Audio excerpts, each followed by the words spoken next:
Empat tim beradu kuat demi mengangkat harkat, martabat, dan pangkat lolos ke Liga Super. Piala AFF U19, saatnya pasukan Merah Putih menghapus dahaga prestasi sekaligus menjadi penguasa muda Asia Tenggara. Jack Comboy, dari lapangan hijau ke lapangan politik. Singgasana tertinggi Liga Primer telah direbut. Kini Kabosira Semen Padang ingin melangkah lebih jauh, tim pertama Indonesia yang menembus 4 besar Asia.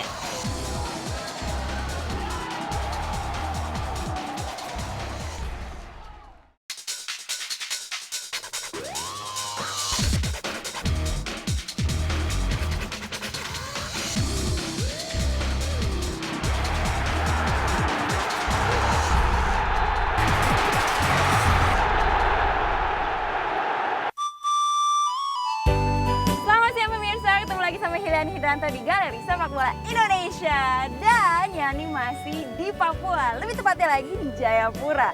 Dan ini masih dalam suasana kemeriahan perayaan kemenangan Persipura di ESL 2012-2013. Oke, seperti yang kamu tahu akan ada konvoi besar-besaran, yaitu pesta rakyat besar-besaran. Nah, kenapa di belakangnya ini ada helikopter? Karena Yani akan ngajak kamu semua memantau arak-arakan konvoi itu dari udara. Wah, bakal keren banget. Baru pertama kali naik helikopter, sedikit tegang, tapi nggak apa-apa. Ayo ikutin Yani sekarang. Let's go!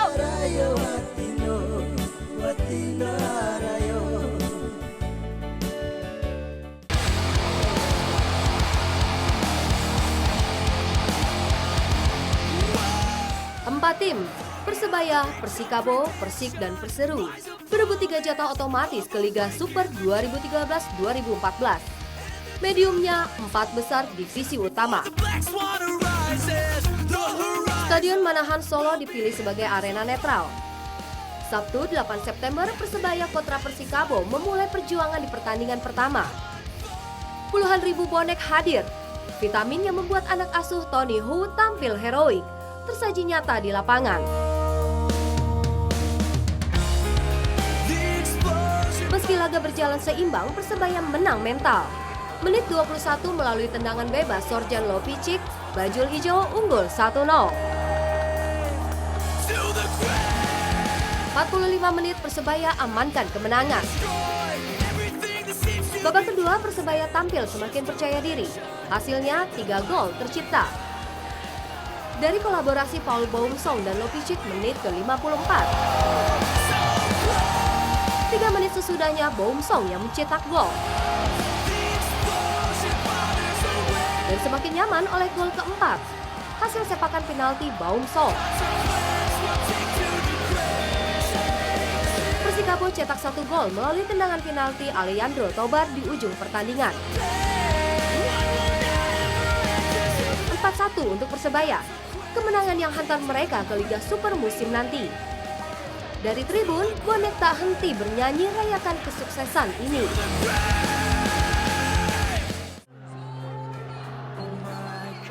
Persebaya sempurnakan keberhasilan masuk Liga Super dengan merebut juara divisi utama 2013. Pada final Sabtu petang kemarin, The Green Force benapkan Perseru, Laskar dari Serui. Dua yang sudah pasti genggam tiket Liga Super musim nanti. Namun gengsi menjadi juara divisi utama tak surut. Keadaan yang membuat laga berlangsung menarik dan keras. Persebaya yang dimotori Uston Nawawi kendalikan permainan. Tumpuan gol kembali diserahkan kepada duet Boumsong Lopicic. Dan Boumsong menjawab harapan itu melalui gol headingnya di menit 27.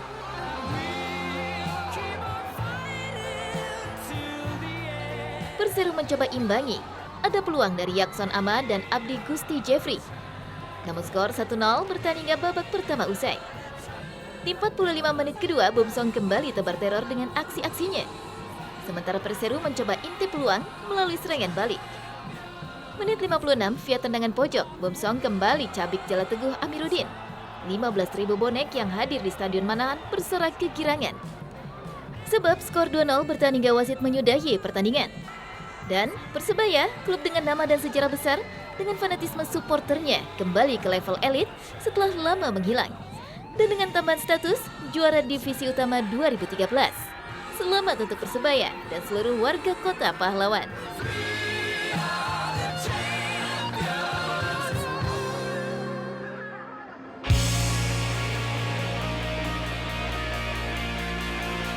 Untuk klub Persebaya dan Perseru, satu jatah otomatis tiket ke Liga Super diperebutkan Persik dan Persikabo. Keduanya bentrok dalam pertandingan yang penuh drama. Skor 6-2 untuk kemenangan Persik menjadi gambaran kerasnya persaingan itu. Di babak pertama, 4 gol tercipta. 3 gol Persik hasil kontribusi 2 gol dari Oliver Makor dan 1 dari Faris Aditama. Persikabo tak menyerah. Ketinggalan 2 gol membuat mereka bermain habis-habisan. Sebab yang membuat pertandingan berjalan keras, beberapa insiden terjadi.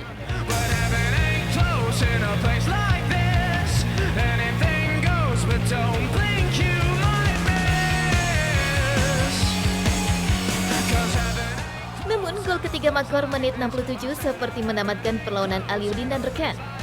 Meski kemudian Cristiano Lopez mencetak gol, mental anak asuh Haris Budi sudah terlanjur kuat. 2 gol lagi dari Agus Susanto dan Husnul Yuli. Persik menang 6-2 hingga laga usai.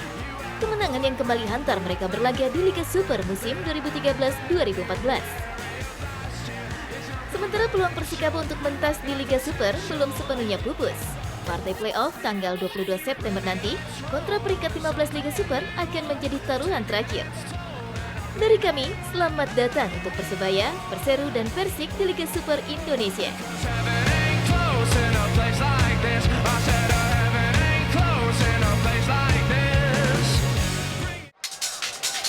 Piala AFF U19, saatnya pasukan Merah Putih menghapus dahaga prestasi, sekaligus menjadi penguasa muda Asia Tenggara. Tetaplah di Galeri Sepak Bola Indonesia.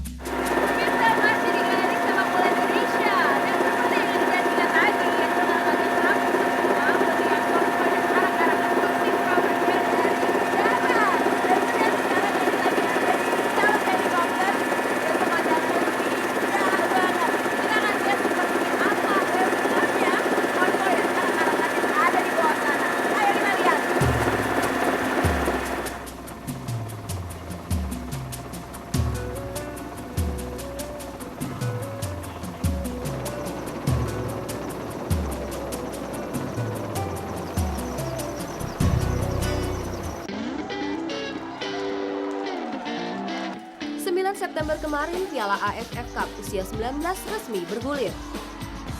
Grup A, Laos, Singapura, Timur Leste, Australia, Kambodia, Filipina. Selama 10 hari, 12 tim nasional negara Asia Tenggara akan bertarung untuk membuktikan diri yang terbaik di level junior. Dihelat di 3 kota Jawa Timur, tuan rumah Indonesia U19 tergabung dalam grup B bersama Vietnam, Malaysia, Myanmar, Thailand, dan Brunei.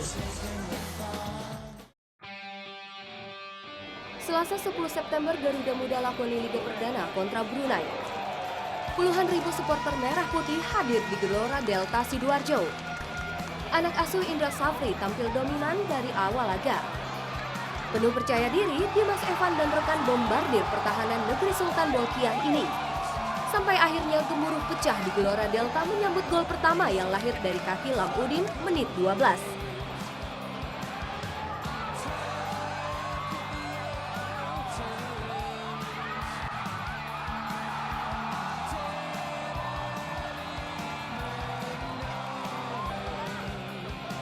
Alkomar Tehupela Suri membuat penonton terpana oleh gol indahnya menit 27.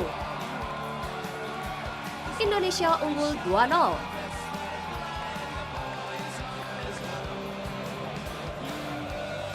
Ilham Udin perlihatkan skill menit 30. Meliuk-liuk lewati pertahanan lawan, ia mencetak gol kedua untuk tambah kemenangan.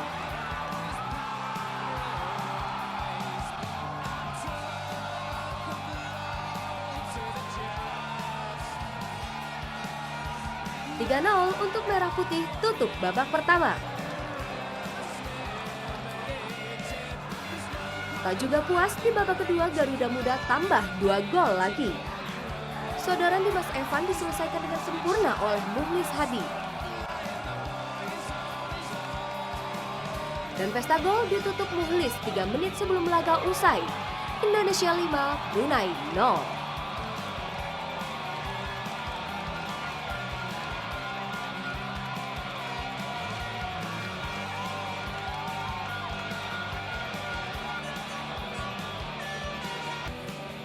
Sementara pertemuan dua kandidat juara Vietnam versus Thailand berakhir untuk kemenangan Vietnam. Di babak pertama, Vietnam yang merupakan salah satu tim favorit di grup B ini dikejutkan dengan gol cepat penyerang U19 Thailand saat laga baru berjalan 2 menit. Blunder kiper dan pemain belakang Chaiwat Buran berhasil merebut bola dan merobek gawang Vietnam. Namun kemudian Vietnam mampu bangkit dan memberondong Thailand dengan 3-0. Gol Chung Kwong di menit ke-12 menjadi titik balik Vietnam. Skor 1-1. 4 menit kemudian, giliran Nguyen Van Toan yang membawa Vietnam berbalik unggul 2-1. Gol ketiga Vietnam diselesaikan Van Toan semenit sebelum turun minum. Hingga babak pertama berakhir skor 3-1. Di babak kedua, tim Gajah Putih hanya mampu menepis kekalahan melalui Supravi Pratang di menit terakhir. Vietnam 3, Thailand 2. Perjuangan Garuda Muda berlanjut. Kamis 12 September pertandingan kedua giliran Myanmar yang dihadapi. Hanya istirahat 2 hari dan padatnya jadwal membuat kedua tim tampil hati-hati. Beruntung Indonesia memiliki pemain sekelas Dimas Evan, kapten tim yang memiliki fisik prima. Menit 6 pemain asal Persibaya ini lolos dari jebakan offside. Dengan tenang ia lepaskan bola lob untuk membawa keunggulan. 10 menit berselang, gol kedua lahir. Berawal dari sepak pojok, Iputu Gede Juni memanfaatkan kesalahan pemain Myanmar.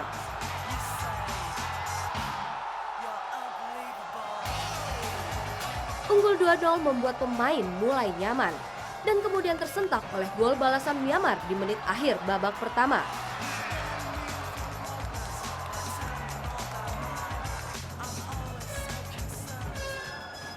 Babak kedua Indonesia kembali waspada. Serangkaian serangan dikreasi dari berbagai lini. Namun hingga 90 menit tak ada tambahan gol. Indonesia amankan kemenangan.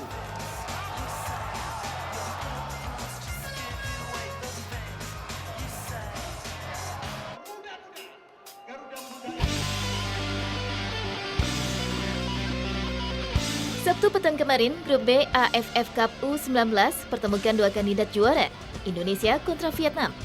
Penonton belum sepenuhnya duduk dengan rapi saat Gelora Delta Sidoarjo bergemuruh menyambut gol Evan Dimas.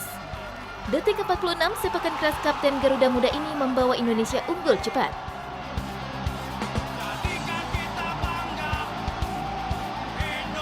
Berikutnya, Nakasu Indra Syafri tampil dengan pede. Namun Vietnam adalah kumpulan tim yang sudah berlatih bersama hampir 5 tahun. Dengan tenang mereka ladeni permainan tuan rumah dan bahkan memasuki menit 30, mereka berbalik kendalikan laga. Hingga berujung pada gol balasan menit 31 dari tandukan kepala Pham Duch Huy menyambut sepak pojok.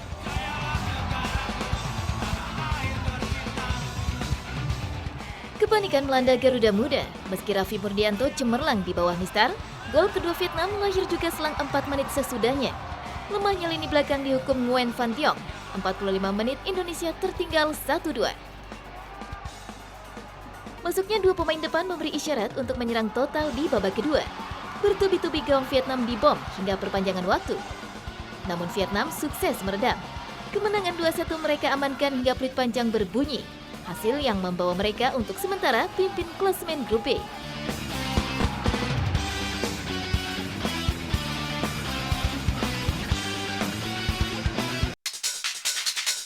Jack Comboy, dari lapangan hijau ke lapangan politik. Tetaplah di Galeri Sepak Bola Indonesia.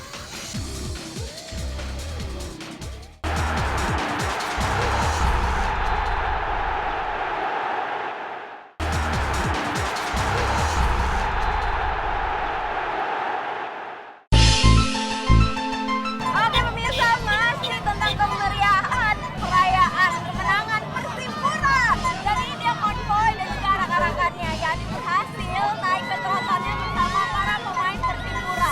Lihat dong di belakangnya nih, antusiasme warga tuh gila banget, heboh banget, lihat banyak banget di belakangnya nih.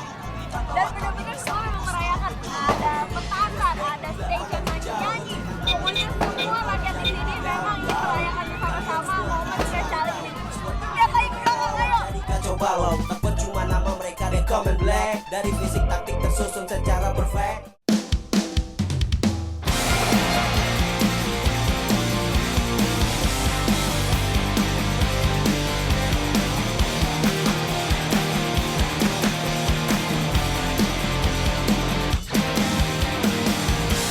Dahulu, siapa yang tak kenal sosok ini?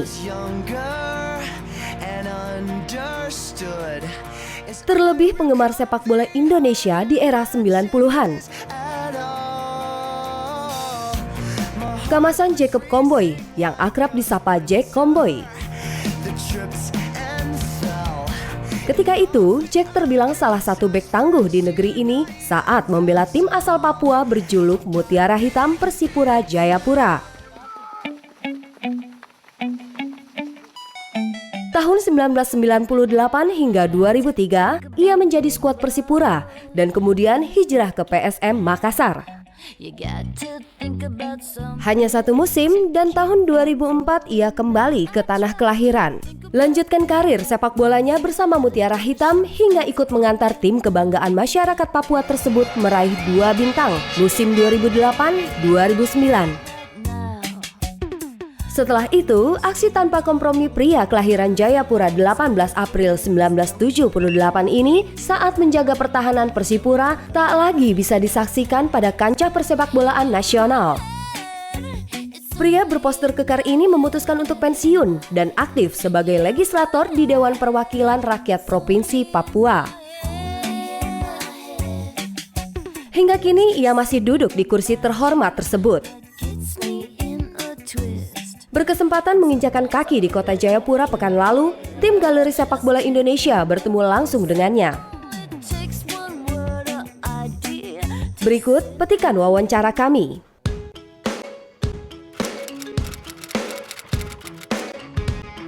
Karena saya berpikir bagaimana komunitas olahraga ini bisa masuk ke dalam sistem seperti itu.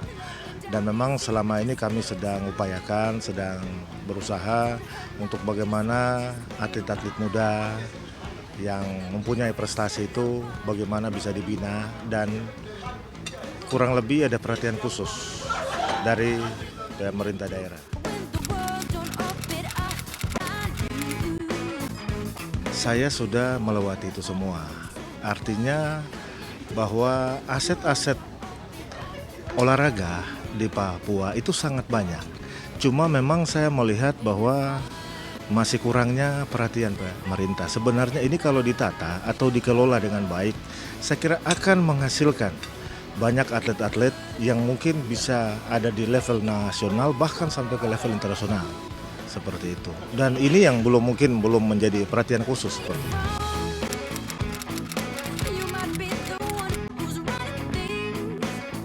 Orang di Indonesia mengatakan bahwa kami ini pemain yang cukup punya kualitas, begitu. Nah, saya berpikir kalau sampai kita bisa mendirikan sekolah bola, anak-anak ini sekolah, saya yakin mereka pasti lebih hebat, begitu. Karena saya berpikir mereka tidak, kalau ada sekolah bola bisa kita bina dengan baik, saya kira mereka akan bermain di level Asia, seperti itu. Itu memang hal yang memang patut kita syukuri ya, karena memang ya tanpa punya fasilitas yang cukup, tapi kami bisa punya banyak pemain yang bisa ada di level liga ini, bisa bermain di mana-mana.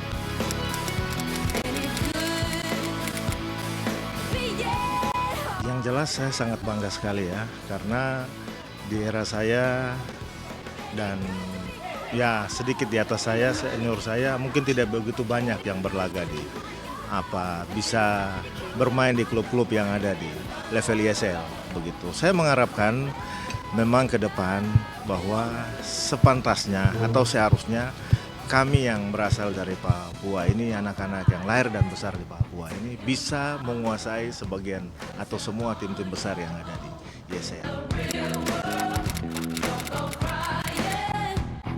Kalau bicara industri sepak bola sudah mulai baik. Cuma memang ada beberapa hal yang saya melihat bahwa kalau bisa sepak bola ini harus dipisahkan dari politik, begitu. Karena saya melihat yang merusak sepak bola sampai hari ini adalah politik. Kalau bisa mesti dibedakan mana itu sepak bola, mana itu politik, seperti itu. Sehingga, dan saya melihat ada satu hal yang kurang kalau kita bicara skop nasional ya, mungkin pada pembinaan usia dini. Karena saya pribadi memang kurang setuju dengan yang namanya naturalisasi. Kenapa saya katakan itu? Karena kami ini berjumlah hampir 400 juta penduduk di Indonesia, begitu. Kenapa kita mau sesuatu yang instan? Mestinya kan harus dia berjenjang dari usia yang kecil ini dia akan tumbuh sehingga di usia-usia produktif bahwa mereka harus bermain di level internasional mereka sudah siap. Mungkin saya lihat ini yang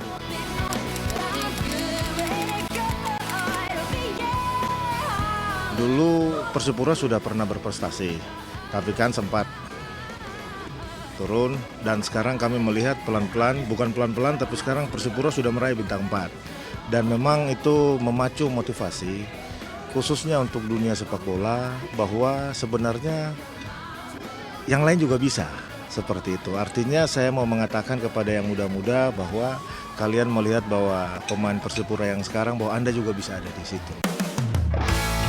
Begitu obsesinya, beralih profesi untuk hal positif, memberi kesempatan regenerasi pemain muda yang bermunculan.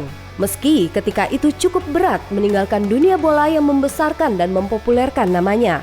Namun, di tengah sibuknya memperjuangkan suara rakyat, semangat sepak bola tetap terpatri dalam jiwanya. Saya atas nama keluarga dan atas nama pribadi mengucapkan selamat kepada tim Persipura Jayapura yang telah meraih juara ISL 2012-2013 dan meraih bintang 4. Mudah-mudahan dengan prestasi yang diraih ini ke depan Persipura bisa terus melangkah lebih jauh dan saya mengharapkan mungkin bukan cuma berbicara di level nasional saja tapi mungkin di level internasional mungkin bisa menunjukkan prestasi yang sama seperti level di Indonesia.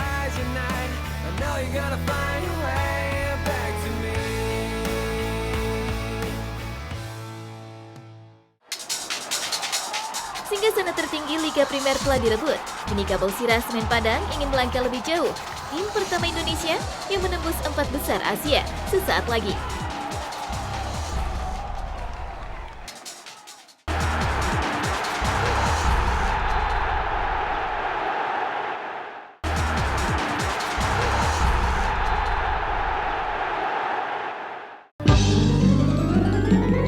Pemirsa masih di Galeri Sepak Bola Indonesia dan Yani masih ada di trontonnya para pemain Persipura. Yani udah nggak sendirian di sini karena di sebelah Yani sudah ada Ketua Umum dari Persipura, Bapak Tommy Manu. Bapak apa kabar? Baik. Pak, lihat dong Pak, ternyata yang datang untuk menyemangati dan juga menyelamati ya untuk merayakan kemenangan ini semua kayaknya ada ribuan nih warga di sini. Gimana sih perasaannya? Satu hal yang luar biasa pada bintang 4 ini Trans 7 meliput dari udara menggunakan helikopter. Itu satu hal yang sangat luar biasa. Tadi lumayan mengerikan sebenarnya Pak. Sangat mengerikan dan ini sukacita bagi seluruh masyarakat Papua yang sekarang euforianya yang luar biasa. Ribuan manusia menyambut dari bandara sampai dengan ke pusat kota Jayapura. Dan Itu kalau kita ngomongin tentang euforia para supporter, tapi sebagai ketua umum sendiri perasaannya Persipura menang lagi dan mendapatkan gelar jenderal satu-satunya nih untuk tim sepak bola Indonesia. Perasaannya gimana nih? ya ini satu kebanggaan bagi kami tim kebanggaan Persipura Jayapura karena disiplin, karena kekompakan, karena kebersamaan sehingga kita bisa meraih bintang 4. Dan ini dukungan daripada sponsor, juga dukungan daripada istri-istri pemain dan dukungan dari Persipura Mania sehingga Persipura bisa memperoleh hasil jenderal sepak bola di Indonesia di tahun 2012-2013 tahun ini. Baiklah kalau gitu terima kasih Bapak. Dan untuk pemirsa semua sudah lihat kan gimana hebohnya konvoy dan arak-arakan yang terjadi di Papua, Jayapura lebih tepatnya.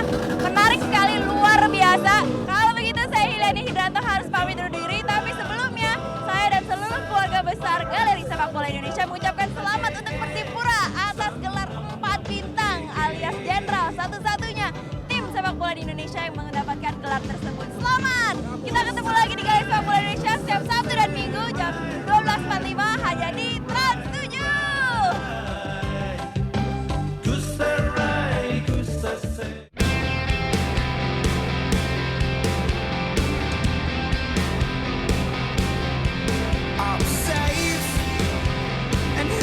Sejarah Semua yang ada di dunia ini berasal dari sejarah, baik maupun buruk. Di sepak bola, Indonesia pernah berkali-kali mengukir sejarah. Dari tim Asia Tenggara, satu-satunya yang pernah menjajal Piala Dunia. Tim dengan penonton terbanyak hingga satu-satunya negara yang punya 2 liga dan 2 tim nasional. Baik atau buruk, semua sejarah takkan terhapus begitu saja. Tahun ini berbagai sejarah berhasil diukir sepak bola Indonesia.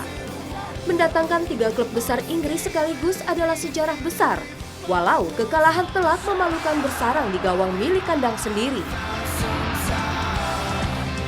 Memang sejarah buruk, tapi sebenarnya Indonesia tak seperti itu. Semua sebenarnya tergantung cara pandang kita pada Indonesia. Bisa terdengar baik, bisa pula terdengar buruk.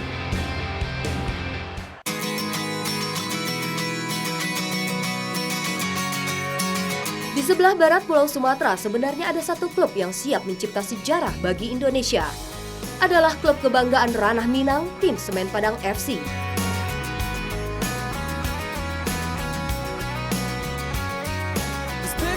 Mewakili Indonesia di ajang AFC Cup tahun ini sebenarnya tim Kabau Sirah yang berlaga di kompetisi Liga Primer agak diremehkan. Tapi kenyataannya berkata berbeda. Menjadi tim pemuncak grup tak pernah kalah sekalipun. Jadi sejarah terbaik yang pernah dimiliki tim Indonesia manapun yang berlaga di ajang ini. Dan September nanti, tim ini akan kembali mencipta sejarah. Menjadi tim pertama dari Indonesia yang masuk semifinal di ajang AFC Cup. Bertemu tim dari India, East Bengal, lawan yang pernah dihajar Persipura, Semen Padang tak merasa di atas angin. Berbagai persiapan pun dijalani, termasuk menjejal tim juara dari negara Asia Tenggara lain. Tampines Rover, klub juara dari Liga Singapura, jadi tim yang ditantang bermain di Stadion Agus Salim. Menang 2-0, berkat gol Titus Bonai dan Ferry Mofu jadi bekal bermain di India tanggal 19 September nanti. Alhamdulillah mereka semua punya motivasi kayak Pabe, kayak Edu, dia ingin yang terbaik. Ingin membuat sejarah untuk Semen Padang, untuk nasional. Saya bisa, mereka lah pelaku sejarah, kalau mau berbuat untuk itu mereka harus fokus, konsentrasi dan latihan yang benar, kerja keras yang betul. Alhamdulillah Semen Padang mencatat sejarah, masuk dia sampai ke perempat final tidak pernah kalah. Itu sejarah bagi kawan. Itu juga yang saya suntikkan sebenarnya sama para pemain ini. Anda ingin hanya membaca sejarah atau sebagai pelaku sejarah? Itu yang sering saya sampaikan kepada mereka. Saatnya sekarang ini Anda menjadi pelaku sejarah. Makanya kalau Anda ingin menjadi pelaku sejarah, tidak hanya pembaca sejarah, sekarang Anda harus berbuat. Itu yang sering saya sampaikan kepada mereka itu. Target yang diusung di awal musim sebenarnya sudah tercapai, namun sejarah harus bisa tercipta. Itulah motivasi yang ada di pundak pemain saat ini. Targetnya tentu saja kini adalah juara. Jadi sekarang kita mau tunjukin kepada AFC, maksud saya Asian Federation, sama seluruh tim Indonesia bahwa memang Semen Padang bisa. Dan di atas Semen Padang, maksud saya di belakang Semen Padang itu Indonesia yang ada di belakang. Jadi kita wakili Indonesia, bukan hanya Semen Padang, bukan hanya Kota Padang, bukan hanya Sumatera, seluruh wilayah Indonesia. Alhamdulillah kalau ada kesempatan yang lebih baik, kenapa tidak? Kami persiapan dengan seoptimal mungkin. Saya sudah minta sama manajemen supaya ada tryout ke Thailand atau ke Singapura atau Malaysia untuk mempersiapkan secara optimal dalam Piala AFC ini supaya bisa masuk 4 besar atau 40 masuk final. Sejarah adalah citra negara ini. Namun, sejarah buruk biasanya terdengar lebih nyaring. Sebenarnya semua tergantung dari cara pandang. Semua sejarah akan terdengar baik dan membangun asa bagi insan yang mau bersyukur karena lahir dan besar sebagai manusia Indonesia.